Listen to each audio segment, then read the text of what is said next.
Bismillahirrahmanirrahim. Assalamualaikum warahmatullahi wabarakatuh. Mohon izin bertanya Ustaz Adi. Baik, silakan. Mengenai ayat Al-Quran di Quran surah Maryam ayat 71. Apakah itu ditujukan untuk semua umat termasuk muslim atau hanya umat non-muslim? Mohon penjelasannya Ustaz. Terima kasih, senantiasa sehat, selalu diberkahi Allah Subhanahu wa taala. Untuk Ustaz Adi beserta keluarganya dan timnya. Assalamualaikum warahmatullahi wabarakatuh. Semoga Allah memberikan kemuliaan lebih dari apa yang Anda sampaikan kepada kami, menjaga Anda dan berikan hidayah dan taufik kepada kita dengan penjagaan yang terbaik. Saudaraku dan saudariku dimanapun Anda berada, ini ayat sering kali digunakan sebagai klaim paling favorit, khususnya oleh karangan orientalis juga misionaris, yang dipakai, ditebarkan dan memberikan kesan bahwa ada nih Islam ini agamanya tidak memberikan apa-apa, nggak memberikan manfaat, karena nanti percuma juga masuk Islam, karena ada satu ayat di Al-Quran yaitu Quran surah 19 Maryam ayat 71 yang mengatakan semuanya pasti akan ke neraka, jadi nggak akan selamat, sehingga itu perlu juru selamat. Nah ini gambaran semacam ini, gambaran yang penting untuk kita luruskan. Tapi kita memang memahami, karena kebanyakan mereka memang tidak mengerti Al-Quran, ya, tidak membaca dengan baik, tidak memahami. Untuk itu kita ajarkan supaya mau belajar, ya. Quran surah ke-19 Maryam ayat 71 itu terangkai, ya, dengan ayat-ayat sebelumnya, ayat 70, ayat ke-69, ayat ke-68, bahkan ke ayat ke-67-nya. Penting untuk saya sampaikan kawan-kawan sekalian bahwa cara membaca Al-Quran itu caranya ada yang disebut di rumus tafsir dengan 2S 1L. Ya, 2S 1L. 2S itu rumusnya siyak. Siyak itu ayat yang sedang kita baca. Ya, misal kita sedang baca nih Quran surah Maryam surah 19 ayat 71. Kemudian kita lihat lagi setelah siyak apa? Ya, sibak. Hubungan dengan ayat sebelumnya. Ada nggak korelasinya? Apakah ini satu kesatuan? Ya, dari ayat sebelumnya nyambung nih mengisahkan tentang kisah tertentu. Ini loh muaranya seperti ini. Atau dia berdiri sendiri, cuma satu ayat aja itu. Itu maksudnya gitu kan? Nah, kemudian ada lihak. Lihak itu dengan ayat setelahnya. Ayat 72-nya, ya, kemudian sampai seterusnya sampai ke An-Nas. Bahkan nanti ayat 71 nyambung dengan ayat 70-nya, dengan sebelumnya sampai dengan Al-Fatihah. Kemudian digali lagi sampai dengan ke An-Nas. Jadi nggak bisa kita melihat satu ayat misalnya satu ditafsirkan begitu. Nah, sekarang kita cek dulu teman-teman sekalian. Yuk, bahkan dari ayat 67, 68, 69, 70 sampai dengan 71, bahkan 72-nya kita bisa cek di dalamnya. Nah, ini rangkaian ayat ini sedang mengisahkan orang-orang yang sangat ingkar kepada Allah dalam kehidupan dunianya. Bahkan di ayat 69 yang tegas Allah mengatakan thumma lananzi'anna min kulli syi'atin ayyuhum asyaddu 'ala ar-rahmani 'itiyya. Ya, kata Allah, kelompok-kelompok yang keras ini saat di dunianya ini, yang keras membangkang kepada Allah, menyalahi perintah-perintah Allah Subhanahu wa taala, bahkan kalimatnya begini, indah sekali dalam Al-Qur'an. Asyaddu 'ala ar-rahmani 'itiyya. Ya, Allah telah menyampaikan kalimat diksi yang sangat indah, yang sangat luar biasa, ya. Thumma lananzi'anna min kulli syi'atin ayyuhum asyaddu 'ala ar-rahmani 'itiyya. Sebelum sampai ke ayat 71-nya. Ya, Allah menyampaikan di ayat 69-nya, ya. Pertama ada diksi Ar-Rahman. Ya. Rahman itu kan sifat kasih yang tanpa batas diberikan bagi setiap hamba, ya, yang menghambakan dirinya kepada Allah sepanjang masih punya waktu kehidupan di dunia. Jadi masih umum nih, universal. Sifat Rahman Allah yang memberikan setiap hamba punya nafas, ya, punya rezeki yang Allah tetapkan, ya, punya kesempatan untuk sembuh saat sakit. Itu universal. Ya, non-muslim kalau sakit bisa sembuh, kalau bekerja bisa kaya, kalau belajar bisa pintar. Itu sifat Rahman Allah diberikan dengan hukum universal kepada setiap hamba. Ya, termasuk kepada orang-orang Islam yang mendekat, meningkatkan kebaikan dan sebagainya. Itu mencakup keseluruhannya. Ya, nanti ada Rahim, sifat spesifik Rahim, rahmat yang diberikan oleh Allah dalam nuansa akhirat kepada hamba-hambanya yang mau bertakwa, yang mau beriman, mau meningkatkan amal soleh. Rahmat Allah dengan sifat rahimnya mengantarkan hamba-hamba itu ke surga. Rahman Allah saat di dunia diberikan pada semua kalangan untuk mau mendekat kepada Allah, termasuk memberikan pemberian taubat bagi hamba yang mau taubat dan hidayah bagi hamba-hamba yang mau kembali kepada Allah Subhanahu wa taala. Jadi kalau ada orang pernah bergeser jauh dari Allah, ingin balik lagi, taubat dia, ya, kemudian syahadat kembali, itu mendapatkan rahmat Allah dengan sifat rahmannya. Nah, Allah sudah mengatakan di ayat ini, kata Allah, perhatikan, hei, aku ini Rahman, telah memberikan kepadamu segalanya sebagai bekal kehidupan saat engkau di dunia. Ya, engkau sakit, aku sembuhkan. Engkau berbuat salah, aku maafkan. Engkau mau taubat, aku terima taubatmu. Engkau mau istighfar, aku ampuni. Engkau butuh, aku berikan jalan. Saat kau sulit, aku mudahkan. Tapi dengan semua pemberian itu, engkau begitu keras. Ya, asyaddu 'ala rahmani itiya. Ada kalimat asyad. Allahu akbar. Ada kalimat itiya. Ya, ini kan pembangkangan yang sangat luar biasa. Ya. Jadi kasih yang Allah berikan begitu dalam itu dibalas dengan pembangkangan yang sangat keras. Ya, sangat dahsyat. Bahkan sampai menuduh Allah Subhanahu wa taala. Ya, sampai melecehkan Allah Subhanahu wa taala. Ya, ketika bermaksiat kan melecehkan Allah, ya kan? Ketika bermaksiat kan menentang Allah, sampai menentang Allah. Ya, Allah bilang jangan mencuri, mencuri, kan menentang namanya. Jangan berselisih, berselisih. Jangan gosip, gosip. Ya, coba lihat, bahkan menuduh Allah. Ada yang mengatakan Allah punya anak, Allah punya syarikat, Allah punya macam-macam, gitu kan? Nah, itu kan dahsyat, kata Allah, ini saya sudah berikan sayang, diberikan kesempatan untuk kembali kepada Allah, masih bersikap seperti ini. Dan dia memilih bertahan dengan keburukannya sampai wafat. Ya, sampai wafat. Itu Allah buka, saking sayangnya Allah diberikan kesempatan. Ya, sampai nyawa belum sampai ke kerongkongan, masih ada peluang untuk taubat. Dibuka seluas-luasnya. Bahkan diturunkan Quran surah ke-39.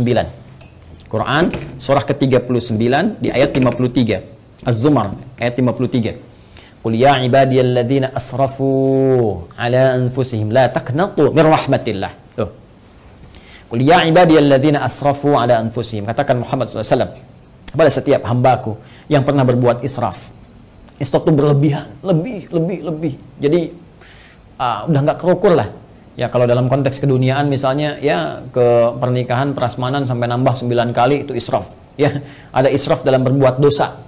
Mohon maaf, bukan cuman bohong, sombong, ya, dan macam-macam. Jadi kalau orang lain pernah berbuat dosa, dia kayaknya belum cukup. Nah itu israf namanya. Kata Allah, dalam setiap perbuatan dosa pun yang engkau kumpulkan, selalu ada jalan dan secercah cahaya aku berikan, supaya engkau mau kembali. Jadi sebelum nyawa sampai ke kerongkongan, karena itu diperdengarkan. Ya, ada adzan, ada suara-suara kebaikan, orang baca Quran. Kok tiba-tiba lewat masjid, padahal Anda bisa lewat jalan yang lain. Kenapa kok lewat masjid? Kenapa kok tiba-tiba mampir ke ceramah ini? Anda ditugasi jadi bazar misalnya, tapi mampirnya ke ceramah ini. Ya. Kok tiba-tiba bisa datang gitu kan? Kok tiba-tiba bisa Anda klik yang muncul tausiah, klik yang muncul status kebaikan. Itu kan hidayah namanya. Jalan. Kalau Anda mau kejar, Anda mau dapatkan, diberikan oleh Allah petunjuk. Tadi saya katakan rahmat Allah yang diberikan dalam konteks keduniaan yang sangat luas disebut dengan Rahman. Rahman ya Rahman, Rahman ya Rahman ya Rahman. Qulid Allah awid Ar-Rahman. Quran surah ke-17 ayat 110. Ya, panggil Allah, panggil Ar-Rahman untuk mendapatkan rahmatnya. Kata Allah jangan putus asa. Ya, tapi orang-orang ini mempertahankan keburukannya sampai dia wafat. Ya, kalau sudah wafat, tidak ada jalan lain. Keadilan Allah itu harus berlaku. Ya, keadilan Allah harus berlaku. Maka apa yang terjadi pada orang-orang semacam ini, maka akan dikumpulkan nanti saat hisab. Dikumpulkan dengan para setan-setan yang membangkang. Ya, karena ayatnya jelas mengatakan, ya, lanahsyurannahum, kami akan kumpulkan mereka wasyayatin, dengan para setan-setan yang membangkang di ayat sebelumnya. Ya, maka dikumpulkan mereka itu, setan kan membangkang. Ya, setan membangkang, menggoda anak cucu Adam, bahkan bersumpah ya di hadapan Allah Subhanahu wa taala akan menyesatkan anak cucu Adam, memberikan angan-angan kepada mereka. Quran surah keempat An-Nisa ya dari ayat 116, 117, 118 sampai dia mengatakan ya ketika Allah mengatakan la'anahullah qala la attakhidanna min ibadika nasiban mafruḍa wa la udhillannahum wa la umanniyannahum. Kami akan sesatkan mereka, berikan kepada mereka angan-angan dan sebagainya. Gitu kan? Nah, ini dikumpulkan bersama para makhluk yang pernah bermaksiat, kalangan iblis, kalangan setan-setan, dan orang-orang yang semacam ini yang terpedaya dalam kehidupan dunianya dan gak mau tobat, mempertahankan keburukan. Itulah yang digiring kemudian untuk mendapatkan keadilan Allah Subhanahu wa taala dengan perbuatannya, dan kemudian mereka dikumpulkan dan masukkanlah ke dalam neraka jahanam sebagai akibat dari perbuatan mereka dengan keadilan Allah Subhanahu wa taala. Allah memberikan kesempatan sampai titik akhirnya. Ya. Tapi mereka tidak memanfaatkannya. Tapi kalau sudah selesai kejadiannya, tuntas kemudian dengan wafatnya, maka sifat keadilan Allah mesti berlaku. Karena Allah punya sifat al-adil, maha adil. Ya, maka dengan sifat kemahaadilan ini mesti diberlakukan keadilannya. Bagi yang baik dapat balasannya di surga, ya, kebaikan-kebaikan rahmat Allah. Bagi yang salah, apakah dia punya iman atau tidak? Apakah punya bekal kebaikan atau tidak? Karena kunci kebaikan di akhirat itu iman dulu. Ya, awas, beda, jangan lihat konteks dunia karena timbangannya beda. Antara dunia dengan akhirat semua punya mekanismenya, semua punya aturannya. Dunia apa saja bisa Anda kerjakan sepanjang Anda mau berkreasi. Akhirat punya aturan tersendiri. Maka kunci kebaikan disebut dengan iman. Pertama dilihat ada iman atau tidak. Dari imannya ini ada kebaikan atau tidak. Kalau dia beriman, berbuat baik, ternyata berbuat salah juga, maka perbuatan baiknya akan menutup yang salah-salahnya dulu. Kalau sisa baiknya, dapat rahmat Allah, masuk surga. Kalau seimbang, tunggu di Araf. Ya, di Araf, makanya ada surah ke-7, surah Al-A'raf. Dari ayat 45 sampai dengan 49 disebutkan kisah orang-orang yang seimbang amalannya, amal baik dengan buruknya 50%, maka mereka menunggu di tempat yang tinggi ya sampai hisab selesai. Terlihat keindahan surga, pengen cepat ke sana. Ya, tapi terdengar jeritan neraka, tak mampu melihat sehingga mereka memohon rahmat Allah, ya Allah rahmatmu, ya Allah rahmatmu. Maka Allah dengan rahimnya tadi, rahim, memberikan rahmat kepada mereka, maka mereka dimasukkan ke dalam surga setelah hisab selesai. Ya, kalau sehari berarti 1000 tahun nunggu di situ. Ya, tapi ternyata kalau jelek ini, jeleknya banyak, 50,0001%. Ini 49,9999. Maka dilihat nanti, apakah ada peluang mencintai Rasulullah, dapat syafaat, apakah dari dekat dengan ahlu Quran, apakah pernah nanti ada kaitan-kaitan, dicari sampai dia punya peluang untuk menutupi salahnya ini, sampai punya peluang. Ya, sampai punya peluang, itu rahmat Allah. Sampai Allah kemudian memerintahkan malaikat, cek lagi coba ada amalan sunnahnya atau enggak, cek lagi ini, cek lagi itu, sampai sempurna. Allah Maha tahu. Tapi untuk memberikan keadilan supaya dibuka. Ya, mudah bagi Allah mengatakan sudah nggak ada peluang, masukkan neraka. Mudah.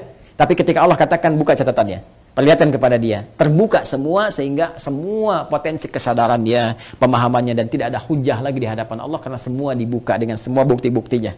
Jelas ya? Nah, kalau dia tidak mendapatkan ini semua, maka dia masuk ke dalam neraka sampai selesai batasan kejelekannya, lalu dengan rahmat Allah diangkut, dia dimasukkan ke dalam surga. Ya, diselamatkan dia, kemudian dimasukkan ke dalam surga. Tapi orang-orang yang memang ingkar dari awal, tidak punya iman, bertentangan, kemudian bahkan mempertentangkan Allah Subhanahu wa taala, maka orang-orang semacam ini akan kekal di nerakanya seperti Allah janjikan. Karena itu kalau masih punya kesempatan, perbaiki diri kita. Dan ingat ya, kalau membaca Quran, belajar Quran, maka belajar kepada yang ahli Quran. Jangan orang nggak pernah baca Quran, dia dengar, kemudian penjelasannya. Dia aja nggak ngerti Quran, bagaimana Anda bisa mendengar tafsirnya? Ya, mendengar penjelasannya. Ini kan agak aneh cara berpikirnya. Jadi kalau ada orang-orang yang tidak beriman atau tidak mengetahui Quran, kemudian memberikan gambaran-gambaran, termasuk orang-orang liberal misalnya, ya, yang nggak ngerti Quran, nggak paham cara menafsirkan Quran, nggak mengerti kandungannya, baca Quran aja jarang misalnya kan, bicara tentang isi Quran itu nggak usah didengar. Ya, nggak usah didengar. Ya, dulu pernah ada penjelasan bahwa ini semua orang nih, semua agama berpeluang semuanya masuk surga. Ya, walaupun beda-beda keyakinan, cuma punya satu Tuhan yang sama, walaupun caranya beda-beda. Lalu seenaknya mengambil potongan ayat Quran. Diambil Quran surah kedua Al-Baqarah di ayat 62. Ya, paling kiri sebelah atas. Innal ladzina amanu wal ladzina hadu wan nasara was-sabiin. Sampai situ dipotong. Ini dalilnya nih. Orang beriman, ya, orang Yahudi, orang Nasrani, orang Sabi'in, ya kan, penyembah bintang gemintang dan sebagainya. Ini dalilnya, tapi dia nggak teruskan. Man amanahnya nggak diteruskan. Man amana billah wal yaumil akhir wa amila salihah. Sepanjang mereka beriman kepada Allah. Maksud Allah ingin menyampaikan bahwa semua hamba-hamba Allah ini, apapun yang ia kerjakannya sepanjang mereka beriman dan beramal saleh. Ya, misalnya tadi yang dari kalangan Muslim, ya. Kemudian dari kalangan Nasrani, dari kalangan Yahudi, dari kalangan Sabi'in, dari semua, Allah nggak akan bedakan semua mereka kalau mereka mau beriman. Artinya apa? Minta dulu semua beriman. Ya, asyhadu an la ilaha illallah, asyhadu anna muhammadar rasulullah, yakin dengan Allah, tinggalkan semua hal kecuali apa yang telah Allah tetapkan kepada mereka. Menyembah hanya kepada Allah, salat kepada Allah, baca Quran dengan baik dan beramal sesuai petunjuk Allah. Makanya di ujungnya ada wa amilas salihah. Ya. Baik, itu penutupnya, balu lahum ajrum inda rabbihim wala khaufun alaihim wala hum yahzanun. Mereka dapat balasan pahala, termasuk hilang dari kesedihan-kesedihan mereka. Karena itu hati-hati ya kalau mengaji, baca-baca di di Google, di Facebook misalnya, atau di YouTube dan sebagainya, coba pastikan dari siapa Anda mengambil ilmu, dilihat. Ya, kalau meragukan ya tinggalkan, kemudian cari penjelasan-penjelasan yang baik. Ya, penting ngajinya juga harus diperjelas, ilmu sorofnya dipertajam. Ya, tabayatubu youtuban gitu. Ini seripannya di fasbaka yufasbiku Facebookan. Nah, itu konteks kekinian yang harus diperbaiki. Jadi saya tegaskan sekali lagi, yang Quran surah ke-19 Maryam ayat 71 itu tentang menyinggung tentang orang-orang yang bermaksiat dan tidak mau tobat, yang keras pertentangannya kepada Allah Subhanahu wa taala sampai diberi kesempatan sampai dia menjelang wafat pun tetap tidak mau bertobat. Maka muaranya adalah muara keburukan saat di akhirat, dikumpulkan di neraka jahanam bersama para setan juga yang pernah kemudian bermaksiat selama dalam kehidupannya kepada Allah Subhanahu wa taala. Itu maksudnya. Ya, itu maksudnya. Jadi ini pengingat juga kepada kita sepanjang kita hidup, maka kita persiapkan dengan baik ya. Ini penjelasan Al-Qur'an ya. ya, penjelasan Al-Quran. Nah, kalau nanti ada penjelasan misalnya di buku-buku lain atau keterangan lain, yaitu gambaran-gambaran yang bisa kita uji. Ya, Al-Quran itu menawarkan dengan sangat indah. Satu-satunya kitab di muka bumi yang membuka penawaran kepada setiap hamba untuk bisa silahkan datangkan semisal Al-Quran, silahkan kaji. Satu-satunya kitab di muka bumi. Kaji otentisitasnya, dijelaskan langsung. Kaji otentisitasnya, ya, kaji apakah ini buatan manusia atau ini firman Allah Subhanahu wa taala. Silahkan lihat dari berbagai unsur. Ya, dari unsur sastranya, unsur kebahasaannya, unsur isinya, muatannya dan sebagainya. Itu satu-satunya kitab di muka bumi yang membuka peluang kepada setiap hamba, bahkan menawarkan kalau nggak mampu sendiri, panggil dari kalangan jin, panggil dari kalangan yang lain. Bisa nggak datangkan semisal Al-Quran? Satu-satunya kitab di muka bumi. Silakan tunjukkan pada saya kitab mana di muka bumi yang menawarkan, ya, bahkan bukan hanya kepada pemeluknya, kepada siapapun di muka bumi untuk memeriksa kebenarannya, kecuali Al-Quran. Kecuali Al-Quran. Karena itu mengaji Al-Quran harus menggunakan pendekatan-pendekatan hukum-hukum, ya, dan dasar-dasar keilmuan yang benar. Ya, wallahu taala alam bissawab.